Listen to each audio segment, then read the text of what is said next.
Hi guys, in this video we're going to talk about the Yemen secession crisis and give a background to the Yemen Civil War. Separatists in the south of Yemen have issued a unilateral declaration of independence. This in the middle of a bloody civil war and when the country is most vulnerable to the global coronavirus pandemic. How did this separatist movement emerge? How does it fit into the wider Yemen conflict? And how did this civil war start in the first place? And what is the role of foreign powers in this humanitarian catastrophe? Yemen is the forgotten war. You don't hear much about it in the mainstream media. While everyone is focused on Syria, a worse humanitarian disaster is underway in Yemen. So this conflict started with the Arab Spring in 2011, but its roots go much deeper. As far back as 1839, Yemen was divided into an Ottoman Turkish north and a British-ruled south. Until 1990, the southern part of Yemen was a single-party communist dictatorship and is predominantly Sunni Muslim, while North Yemen is Shia and was ruled by Arab nationalist dictator Ali Abdullah Saleh from 1978. On top of that, in the far north of Yemen, there is a separate sect of Shias called the Zaydis, who are led by the Al-Houthi family, and that will become important in a sec. This division would form the seeds of the conflict today. In 1990, after the fall of communism, North and South Yemen unified under President Saleh, but it quickly became clear that in this union, the North would be dominant. And so in 1994, the Southerners launched a rebellion to declare independence, and they were crushed. But it wasn't only in the south that people felt marginalized by President Saleh's government. In the far north, Zaydi Shia Muslims led by the Al-Houthi family felt marginalized. Saleh allowed the Saudis to build Salafist mosques in Houthi lands, and Saleh endorsed the US invasion of Iraq, which the Houthis opposed. The final straw came in 2004, when Hussein al-Houthi criticized the government and was promptly murdered. And this caused the start of the Houthi rebellion, which would continue until a ceasefire in 2010. At the same time, the desire for southern independence began to brew again, and the Southern Movement was formed in 2007. Then in 2011, everything changed. Mass protests erupted against corruption, unemployment, and the leadership of President Saleh as Yemen joined the Arab Spring. To make things worse for Saleh, a section of the army under General Al-Ammar defected and joined the protesters. And so Saleh was forced to step down, and he was succeeded by his vice president, Mansour Hadi. President Hadi led the process to establish a new democratic constitution. Now, critical to this new constitution would be some form of federalism, so that the people in the south would feel included and could run their own affairs at the local level. But this process began to fall apart. Hadi was seen as corrupt and ineffective. The chaos had allowed Al-Qaeda and ISIS to emerge in the south of the country, and the Houthis in the north felt that this federal arrangement did not give them enough power. And so in a twist of fate, in order to return to power, former President Saleh and parts of the army loyal to him defected and joined the Houthis. And so in 2015, Saleh, together with the Houthis, who were funded by Iran, took control of the capital Sana'a and most of the north, forcing President Hadi to flee the country. It was at this point that Yemen's civil war became a proxy war. Enter Saudi Arabia. You see, for those of you who don't know, Saudi Arabia and Iran are locked in a Cold War-style rivalry. Saudi Arabia is the great Sunni Muslim power in the Middle East, while Iran is the great Shia power in the region. The Saudis were against the Houthis for two reasons. They could not allow an Iranian-backed Shia rebel movement to take control on their southern border. And secondly, the Houthis took control of the port of Aden on the Red Sea, which is one of the most important trade routes in the world, and most of Saudi Arabia's oil is shipped through these waters. So in 2015, Saudi Arabia formed a coalition of Arab states to invade Yemen, defeat the Houthis, and restore Hadi to power. And so in an effort to drive out the Houthis, the Saudis began a bombing campaign. But this bombardment was not just aimed at military targets.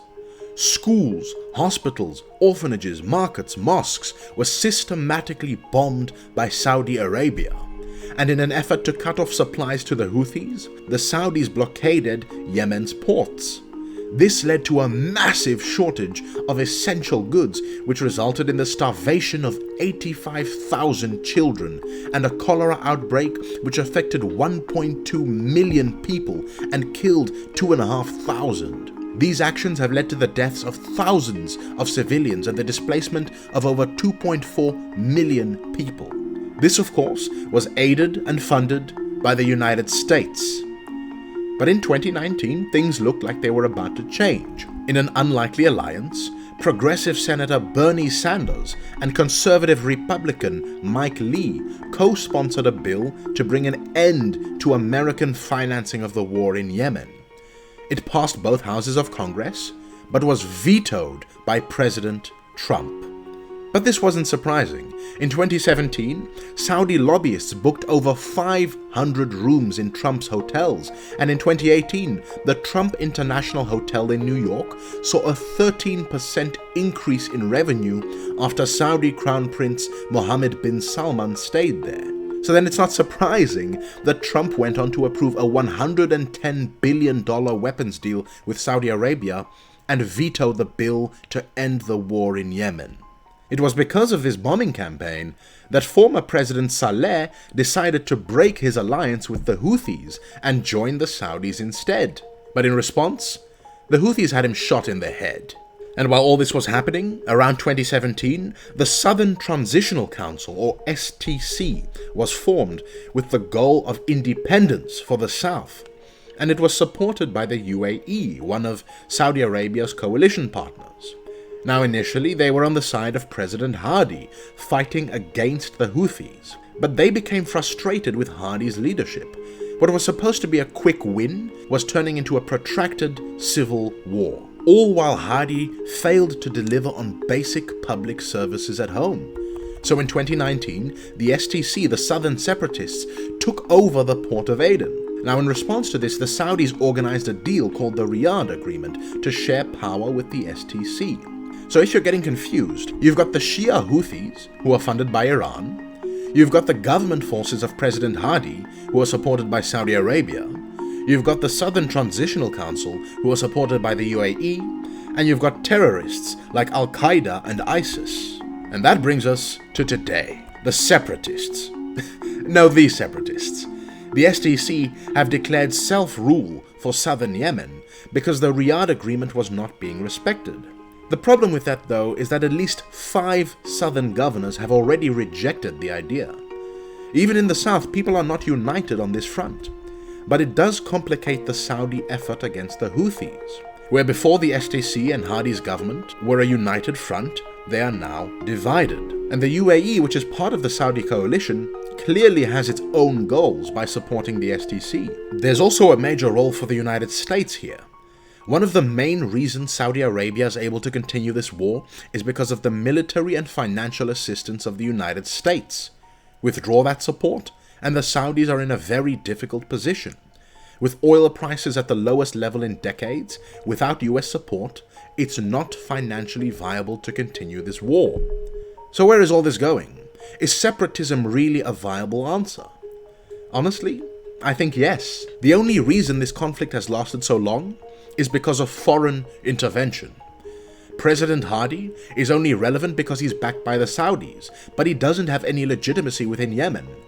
The Houthis are now fighting in principle to get rid of Saudi domination, while the southern separatists are fighting to get rid of northern domination. The truth is that Yemen was always a dysfunctional, artificial creation that cannot work as a unitary state. The unification of Yemen may have been a noble idea, but it hasn't worked in practice. The divisions along religious lines, tribal lines, political lines are too deep to be resolved, even with something like a federal arrangement. The North and the South have been on divergent paths for almost 2 centuries. But we also shouldn't be so naive as to think that separation will solve everything. As I said before, within the South not everyone agrees, and there are further divisions along tribal, political and other lines. An independent South Yemen would not necessarily be economically viable.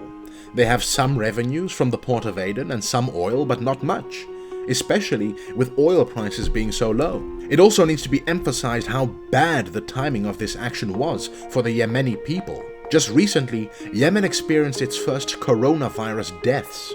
The totally collapsing health infrastructure with only 51% of hospitals working, lack of clean running water, and a severely malnourished population who therefore have weaker immune systems is the perfect breeding ground for a pandemic.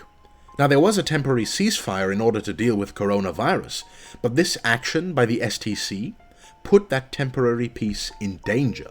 Now, this weekend, the STC seems to have moderated its stance and wants to abide by the Riyadh agreement, so this may have just been a stunt. But either way, it exposes the weaknesses in the Saudi coalition. The consequences of this war for the Yemeni people have been disastrous. 80% of the population is reliant on foreign aid.